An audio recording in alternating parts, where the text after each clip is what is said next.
Reports of teens fighting in a Warren library is forcing new restrictions to keep patrons and employees safe. This happening at the Dorothy J. Busch branch, directly across from Fitzgerald High School on Ryan Road.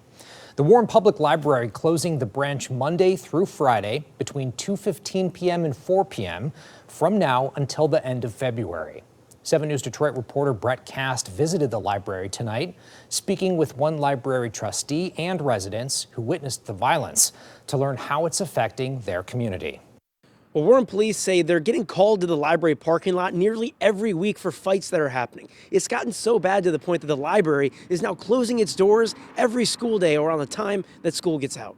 It's a community gathering place in Warren on Ryan near 9 Mile that's recently been under the spotlight. After countless calls to police, the library is closing every day for nearly 2 hours due to fights. That's just too bad. I hate to see it close like that. I think it's terrible because, those are prime hours when students who really want to utilize the library, should have access to it. Warren resident Christine Grippy has been coming to the Dorothy Busch branch of the Warren Public Library for years. This library is very important to me. It's been a staple in my family. I'd like to take my grandson here, but I don't. The last time she says she brought her 2-year-old grandson, she had to leave after rowdy teenagers took over the kids' area. I've seen fights outside the window at the library where kids are just kind of scuffling and pushing each other, getting rowdy outside the library. What we had been seeing even over the last couple weeks is fights up to 20 kids.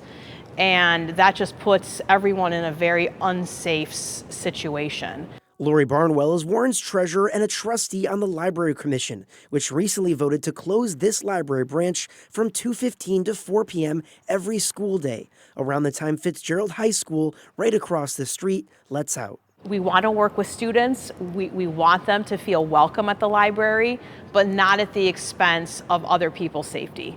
Barnwell says police have been called to the library more than 100 times this year for high school kids fighting. While mostly outside, they're concerned those fights could spill inside. Both Barnwell and the police department are calling on the Fitzgerald School District to do more by holding students accountable for actions outside of school, like at the library. In response, the superintendent sent us a statement that says in part, quote, "The school district must respect the due process rights of all involved and cannot impose its handbook absent a legitimate connection. We will continue to engage stakeholders regarding this item." Of course, everyone wants the libraries to reopen at full capacity. We would like to as well. But the school district is going to have to partner with us, and they're going to have to change their policies. And the hope is that this weekday closure will be temporary. It's currently set to last until February 28th. In Warren, I'm Brett Cast, 7 News, Detroit.